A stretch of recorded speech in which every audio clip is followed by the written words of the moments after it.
नमस्कार. पोळी भाजीचा कंटाळा आला की असं काहीतरी करावं लागतं. मेथीची भाजी तर नेहमीच होते, आवडतेही सगळ्यांना. सुकी भाजी तर खूपच आवडते, पण यावेळेस पुऱ्या केल्या. त्याकरता मी भाजी स्वच्छ धुवून घेतली आणि अशी हातानेच तोडली. अशी हाताने तोडली की पुऱ्या किंवा भाजी ना कडवट होत नाही आणि दिसायला छान दिसतात पानं पुरीमध्ये.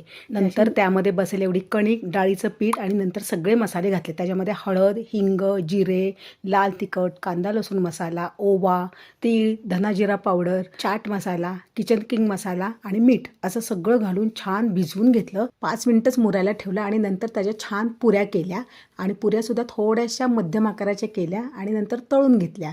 अशा पुऱ्या केल्या की ह्या छान झाल्या, खुसखुशीत झाल्या, जास्त कडक नाही, मऊसुद्धा झाल्या नाही आणि यात सॉस चटणीबरोबर खायला छान वाटतात. कशा वाटल्या तुम्हाला नक्की सांगा आणि तुम्ही कुठून व्हिडिओ बघताय हेही नक्की सांगा, म्हणजे मलाही कळेल की तुम्ही व्हिडिओ कुठून बघत आहात. आणि लाईक आणि सबस्क्राईब करायला विसरू नका.